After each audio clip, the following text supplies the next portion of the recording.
ഇന്നത്തെ മന്ത്രിസഭാ യോഗത്തിൽ സുപ്രധാനമായ ഒരു തീരുമാനമെടുത്തു. ആദ്യ മന്ത്രിസഭാ യോഗത്തിലെടുത്ത തീരുമാനം അനുസരിച്ച് ജൂൺ 15 തീയതി മുതൽ പ്രായഭേദമന്യേ എല്ലാ സ്ത്രീകൾക്കും ട്രാൻസ്ജെൻഡർ വ്യക്തികൾക്കുമായി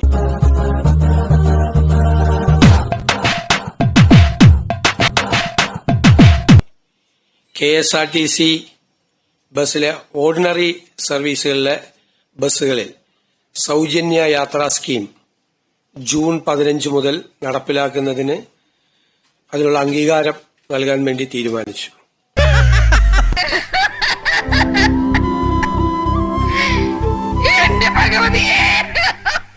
ഇന്ദിരാ ഗ്യാരണ്ടിയിലുള്ള ഈ പദ്ധതി പ്രിയദർശിനി എന്ന പേരിലായിരിക്കും അറിയപ്പെടുന്നത്.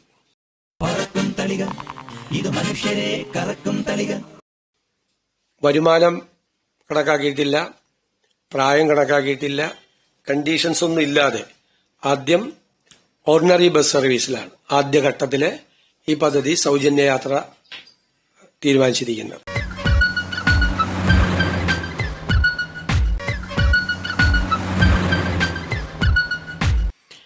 ഇത് സർക്കാരിന് ഒരു മാസം 65-70 കോടിയോളം ബാധ്യത വരും.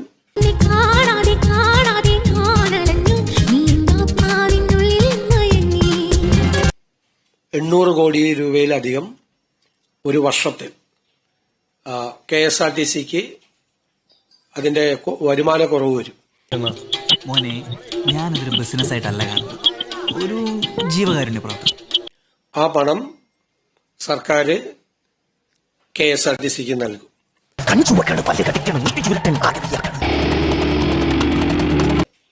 ഇതിനാവശ്യമായ തുക ഏകദേശം 750-800 കോടിക്കും ഇടയിൽ ഇതിന്റെ തുക വരും.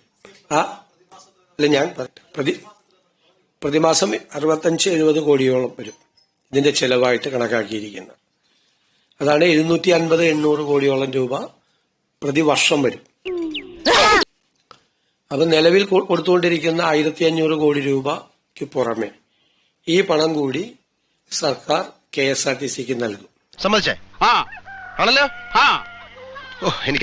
KSRTC വരുന്ന 6 മാസത്തിനുള്ളിൽ അവരുടെ വരുമാനം വർദ്ധിപ്പിക്കുന്നതിന് വേണ്ടിയിട്ടുള്ള വിവിധ മാർഗങ്ങൾ ആരായണം എന്ന് അഭ്യർത്ഥിച്ചിട്ടുണ്ട്. പേടിക്കേണ്ട, ഒരു കുഴപ്പമില്ല, ഞങ്ങളെല്ലാം കൂടെ ഉണ്ട്, ഫുൾ സപ്പോർട്ട്. വഞ്ചന എന്നൊക്കെയുള്ള വാക്ക് ആളുകൾക്ക്, സ്ത്രീകൾക്ക് KSRTCയിൽ സൗജന്യ യാത്ര ഓർഡിനറി ബസ്സുകളിൽ അനുവദിക്കാനുള്ളൊരു സ്കീം 800 കോടി രൂപയോളം വരുന്നൊരു ബാധ്യതയുള്ള ഒരു സ്കീം പ്രഖ്യാപിച്ചിട്ട് വഞ്ചന എന്ന് പറയുകയാണെങ്കിൽ താങ്കൾ പ്രതിനിധാനം ചെയ്യുന്ന സ്ഥാപനത്തിന്റെ അഭിപ്രായമായിട്ട് അത് നാളെ എഴുതിക്കോ. ഒരു യുദ്ധം ഒഴിവാക്കാൻ കാല് പിടിച്ചപ്പോ തലക്കയറിയിരുന്ന് മുടിവെട്ട അല്ല, ലെറ്റ് മീ കംപ്ലീറ്റ്. ഞാനൊരു ഉത്തരം പറഞ്ഞുകൊണ്ടിരിക്കുമ്പോൾ അങ്ങൊരു പ്രസംഗം പോലെ ഒരു ചോദ്യം ചോദിച്ചു, അതിന് ഞാൻ ഉത്തരം പറഞ്ഞുകൊണ്ടിരിക്കുകയാണ്.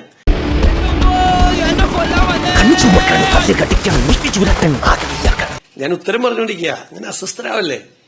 നിങ്ങൾ 3 പേരും ചോദിച്ചുകൊണ്ടിരിക്കുകയാണ്, ഒരേ ചോദ്യം ചോദിച്ചുകൊണ്ടിരിക്കുകയാണ് 3 പേരും. ഇനി വേറെ ആർക്കെങ്കിലും ചോദിക്കാനുണ്ടെങ്കിൽ ചോദിക്കും. ചൂടാവണല്ല, എന്റെ ടോൺ ഇങ്ങനെയാടാ.